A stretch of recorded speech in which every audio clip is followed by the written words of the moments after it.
있어서 여러 질문들 가운데 대표적인 질문의 하나를 든다면 그 질문이 뭐냐 할 때 하나님을 사랑하느냐 하는 질문이에요. 여러분들에게 그런 질문이 던져진다면 여러분들은 그 질문 앞에 뭐라고 고백하시겠습니까? 하나님을 사랑하십니까? 하나님을 진심으로 사랑하십니까? 그러면 어떤 근거를 가지고 하나님을 사랑한다고 말할 수 있느냐는 거죠. 보편적으로 질문은 하나님을 사랑하십니까? 라고 질문을 끝납니다. 근데 저는 좀 더 진전해서 우리의 믿음을 더욱더 견고하게 세워나가는 입장에 있어서 더 다른 질문을 던진다면 그러면 어떤 근거로 내가 하나님을 사랑한다고 하느냐는 거죠. 네가 동명교회를 사랑하느냐?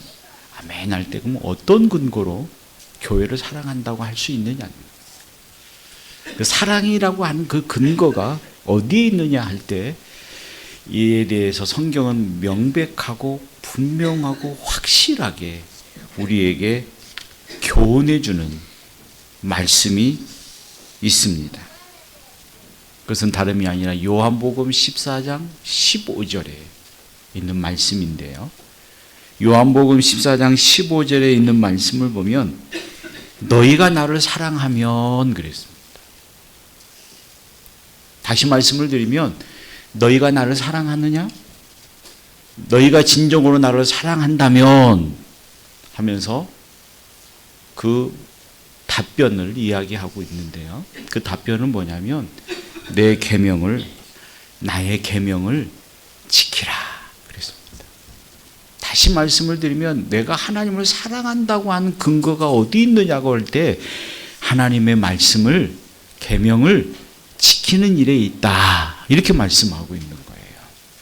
그러면 우리가 이 말씀을 지키고 하나님을 사랑합니다라고 하는 믿음의 고백을 할 수 있는 또 그런 근거를 삼을 수 있는 것이 뭐냐 할 때는 우리가 하나님의 말씀을 잘 읽든지 듣든지 해야 된다는 거예요. 어떤 사람은 셰익스피어 원작을 읽기 위해서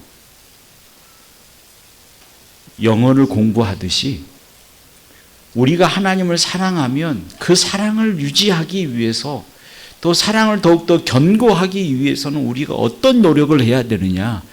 하나님의 말씀을 듣는 일과 읽는 일과 지키는 일에 마음을 다해야 된다는 거예요. 그러니까 하나님의 사랑은 그냥 가만히 앉아 있으면 저절로 사랑되어지는 게 아니에요. 우리가 인간과 인간과의 관계의 사랑의 개념도 그러잖아요. 양쪽이 가만히 있으면 사랑이 이루어집니까? 이루어지지 않습니까? 이루어지지 않아요. 누군가가 희생이 있어야 돼요. 누군가가 그 사랑을 얻기 위한 헌신이 있어야 됩니다. 그래서 아마 여러분들도 데이트할 때 그랬죠. 상대의 마음을 얻기 위해서 자신의 어떤 욕심보다는 상대의 마음을 살펴서 그 마음에 흡족한 마음을 가질 수 있도록 여러분들을 희생하고 헌신해 가는 모습을 가졌기에 사랑이 이루어지고 가정을 이루었던 그런 경험이 있으리라 그렇게 생각합니다. 믿음도 마찬가지. 하나님은 우리를 사랑하신다고 하는 그 믿음의 근거로 그 독생자 예수 그리스도를 이 땅에 보내주시는 사랑을 베풀어 주신 것 아닙니까? 그 사랑으로 우리가 하나님의 자녀가 되었고 하나님의 소유가 되었고 주님의 소유가 돼서 주님이 나의 주인이라고 우리는 고백하고 있는 것 아니겠습니까? 그런 믿음의 고백을 갖는 오늘 우리는 내가 주님을 사랑합니다. 하나님을 사랑합니다라고 하는 믿음의 근거가 어디에 있느냐 할 때는 하나님의 말씀을 지키는 일에 있습니다. 그렇기 때문에 우리는 하나님의 말씀을 지키려면 어떻게 해야 되느냐? 부지런히 읽어야 되고 또 하나님의 말씀을 집중해서 들어야 됩니다. 하나님을 사랑한다 하면서도 하나님의 말씀을 듣는 시간에 우리의 마음을 다른 곳에 빼앗기면 그런 하나님을 사랑하고 있다고 하는 근거가 되지 못하는 거예요. 하나님을 사랑한다고 하면서도 하나님의 말씀을 듣는 시간에 우리의 마음과 정신을 빼앗겨서 우리가 다른 데 마음에 팔려 우리의 마음 속에, 우리의 심령 속에 졸음이 온다면 그는 하나님을 사랑한다고 하는 근거가 되지 못한다는 것입니다. 그러므로 우리가 진정으로 하나님을 사랑한다고 하는 믿음의 근거를 보이는 것이 뭐냐? 하나님의 말씀을 듣는 일에 집중하는 것입니다. 하나님의 말씀을 그리워하는 것입니다. 하나님의 말씀을 헐떡이는 것입니다. 어린아이가 배고파서 신령한 엄마의 젖을 사모하듯이 하나님의 말씀을 그렇게 사모해야 된다라고 하는 사실들을 우리는 분명히 깨달아 가야 하는 것입니다. 그래서 내가 얼마나 하나님을 사랑하느냐 하는 것에 따라서 하나님의 말씀을 내가 얼마나 사모하고 있느냐, 하나님의 말씀을 내가 얼마나 그리워하고 있느냐 하는 것이. 그렇다고 해서 모든 일들을 멈추고 하나님의 말씀만 부여잡고 아무 일도 하지 마라 하는 것이 아닙니다. 우리는 낮에는 열심히 일해야 되죠. 농사하신 분들은 농사일에 열심을 해야 되고, 직장을 다니신 분들은 직장에 대해서 열심을 해야 됩니다. 그러나 짬이 있을 때, 조금 시간이 날 때에는 하나님의 말씀을 집중해야 되는 거죠. 들어야 되는 것입니다. 요즘에는 이 SNS들이 얼마나 잘 되어 있습니까? 그래서 어디든지 우리가 틀기만 하면 하나님의 말씀을 듣죠. 더 좋은 것은 유튜브를 틀면 김계 동명교회 치면 지금 오전에 설교가 그대로 녹음돼서 여러분들에게 전달이 됩니다. 수시로 우리는 하나님의 말씀을 들을 수 있는 것 아닙니까? 그 말씀을 우리는 늘 들어야 돼요. 그 말씀을 우리는 늘 마음에 새겨야 됩니다.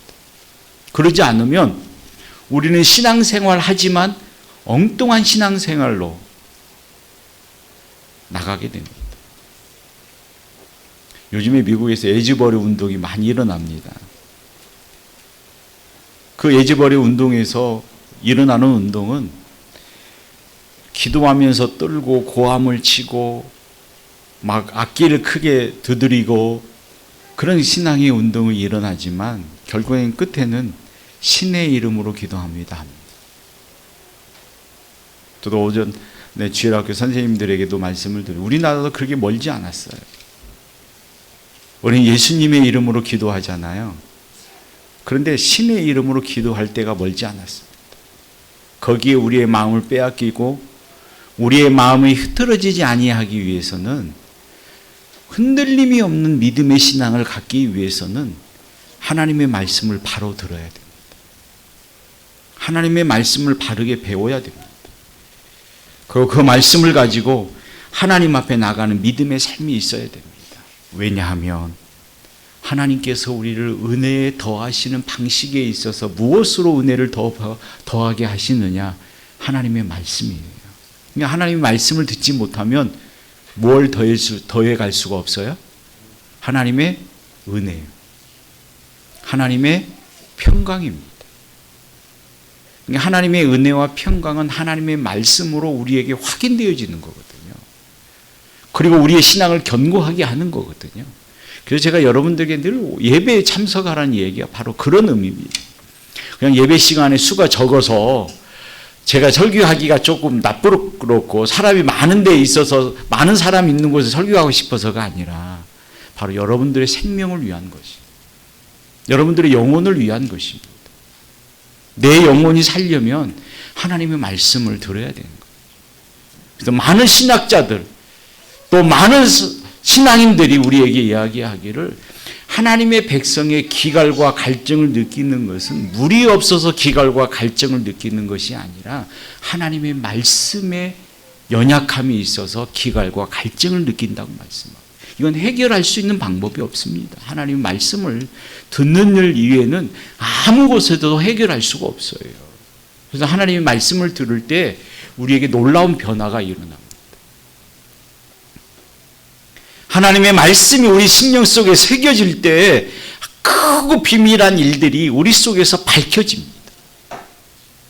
하나님의 역사를 발견하게 되고 기도의 제목을 찾게 되고 하나님 앞에 감사할 수 있는 감사의 제목을 찾게 되고 내가 사명을 이루어 가야 할 당위성을 찾아서 그 힘을 얻게 되는 거예요. 그도 그럴 것이 우리가 말씀에 멀어지면요, 우리가 신앙이 멀어지고 우리의 생각이 멀어지고 삶이 멀어지잖아요. 어디에서? 하나님에 대해서 멀어지잖아요. 그래서 하나님의 말씀을 들을 때 하나님의 은혜와 평강이 우리 속에 더해진다는 사실을 우리는 분명히 알아가야 되는 거죠.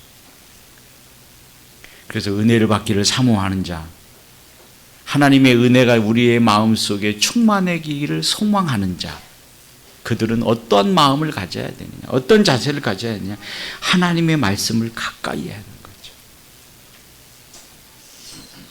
하나님의 말씀을 어떻게 해야 된다고요? 가까이. 그렇기 때문에 교회가 하나님의 말씀을 전하는 건 그만큼 중요한 일입니다. 세상의 흐름을 전하는 게 아니고 세상에서 성공하는 법을 전하는 게 아니고, 어떤 분은 이계시 설교 제목인 분도 있어요. 세상에서 돈 버는 방법. 그 책자도 나왔어요. 세상에서 돈을 벌려면 어떻게 해야 되느냐. 그러나 우리는 그런 방법을 듣는 것이 아니라 뭘 들어야 된다고요? 하나님의 말씀. 하나님의 말씀을 들어야 되고 그 말씀의 능력은 우리 안에서 놀라운 변화를 일으키게 됩니다. 나의 삶을 바꿔놓고 생각을 바꿔놓고 나의 환경과 위치를 바꿔놓는 것이 하나님의 말씀의 역사입니다. 그뿐만 아니라 신명기 33장 3절에서 말씀하시기를 여호와께서 백성을 사랑하니 모든 성도가 그 수중에 있으며 주의 발 아래 앉아서 주의 말씀을 받는도다. 그러니까 하나님의 말씀을 받는 자가 주님의 사랑을 입게 된다는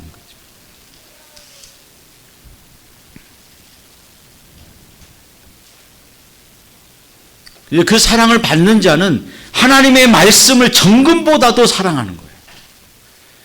또 그 말씀을 받는 자는 하나님의 말씀을 꿀송이보다도 더 달콤하게 하나님의 말씀을 받아들이며 아멘하는 것입니다.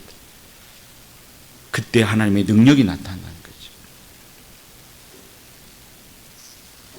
또한 하나님의 말씀은 우리에게 은혜와 평강을 가득하게 해야 할 뿐만 아니라 우리로 하여금 삶의 방향과 우리의 영혼을 견고하고 강건하게 지킬 수 있는 유일한 밑거름이 된다고 하는 사실들을 말씀하고 있습니다. 그래서 주의 법을 사랑하는 자에게는 평강이 있으니 저희에게는 장애물이 없으리라. 하나님의 말씀을 사랑하는 자에게는 뭐가 있다고요? 평강이 있다는 거예요.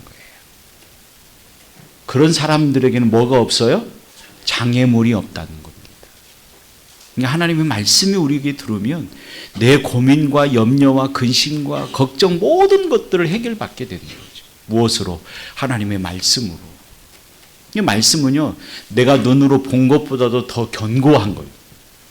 내가 어떤 기적을 경험한 것보다도 더 확실한 것이, 내가 어떤 귀로 들은 것보다도 더 분명한 것.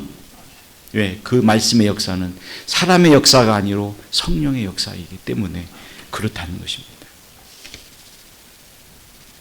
그리고 그 말씀이 있어야 뭐가 나오느냐? 기도가 나옵니다. 말씀이 없으면 기도가 나오지 않아요. 물론 아름답게 기도할 수 있어요. 사람들이 듣기 좋게 정리해서 말할 수 있어요. 그러나 하나님이 들으실 만한, 하나님이 받으실 만한 기도를 드릴 수가 없어요.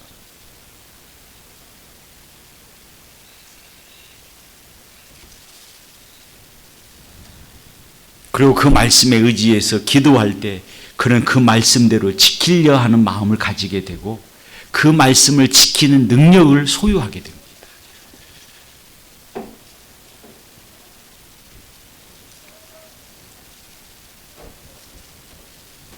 우리가 하나님 말씀을 들을 때 듣고 싶은 말만 듣고 그러지 않는 말씀은 다 포기하고 흘려보내야 되겠습니까? 우린 하나님의 말씀 가운데 들을 말이 있고 듣지 말아야 할 말이 있는 게 아니고 모두가 들어야 할 말입니다. 받아야 할 말씀이 하나님 말씀 아닙니까? 그걸 받기 위해서는 무엇을 해야 되느냐? 무엇을 해야 되느냐? 기도해야 된다는 것입니다. 어려운 말도 그 말씀을 알아들을 수 있도록 성령께서 내 마음을 조성하셔서 그 말씀이 내 심령 속에 나의 삶의 양약이 될 수 있도록 뭘 해야 되느냐? 기도해야 된다는 거예요. 그렇다고 해서 주무시라는 말씀이 아닙니다. 주무시는 것과 기도는 같아요? 틀려요? 달라요. 틀려요.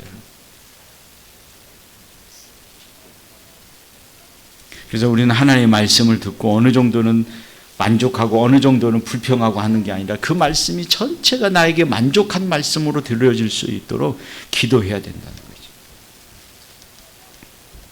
그러면 하나님께서 우리에게 약속하고 있습니다.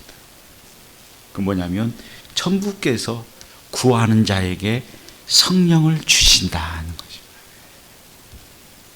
거죠. 결국은 하나님의 말씀을 깨닫는 건 성령의 은혜가 아니면 안 되는 거고, 성령의 은혜를 우리가 누리려면 뭘 해야 되느냐? 기도해야만이 하나님께서 우리에게 성령의 은혜를 주신다는 거죠.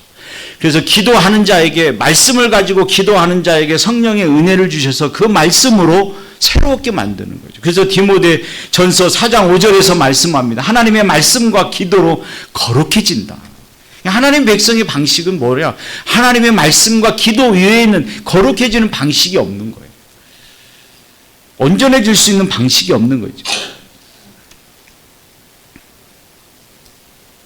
하나님의 말씀을 듣고 그 말씀을 따라 기도하며 우리가 시험에 들지 않도록 하나님 앞에 늘 기도하는 삶을 살아가는 것이 우리에게 있어서 그만큼 소중하고 귀중한 일이라는 사실들을 우리는 알아야 됩니다. 그렇지 않습니까? 우리가 하나님의 말씀을 지키려고 노력은 합니다. 아마 여러분들 가운데 하나님의 말씀을 지키지 않고 말씀대로 살려고 하지 않는 사람은 없을 거라고 믿습니다. 그렇죠? 여러분들 모두가 하나님의 말씀을 따라 살고 싶죠? 그렇지 않습니까? 여러분 하나님의 말씀대로 살기를 원하십니까? 근데 됩니까? 안 됩니까? 네? 지금 말씀의 은혜를 받을 때는 그렇게 해야겠다. 저도 그래요. 근데 돌아서면 내가 언제 그랬냐 하고 잊어버리죠. 그때 뭐 해야 됩니까? 뭐 해야 되죠? 기도해야 된다는 거예요. 그 말씀을 잃어버리지 않고 그 말씀 가운데 살기를 소망하는 충성스러운 믿음의 자녀가 되기를 소망합니다. 뭐 해야 된다? 기도해야 된다. 그러면 힘 주시고 능력 주시고 성령을 주시는 이가 우리에게 그걸 선물로 주신다는 거예요. 그 은혜가 저는 올 한 해 우리 동명교회 여러분들에게 충만해지기를 진심으로 축복합니다.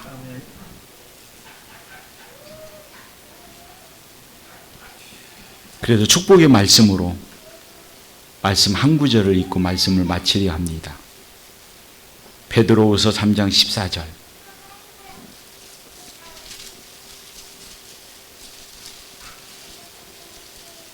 베드로후서 3장 14절 누가 한번 크게 읽어보시기를 바랍니다.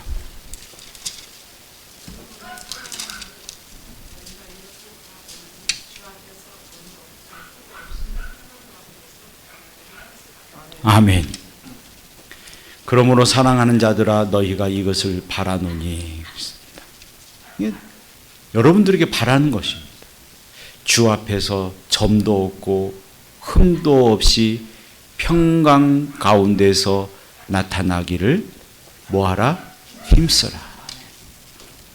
이 일을 통해서 올 한 해 하나님의 축복이 여러분들에게 충만해지기를 주님의 이름으로 마지막으로 다시 한번 축복합니다. 기도하겠습니다. 좋으신 하나님 감사합니다. 오늘 또 하나님의 은혜와 평강이 우리 안에 충만기를 원합니다.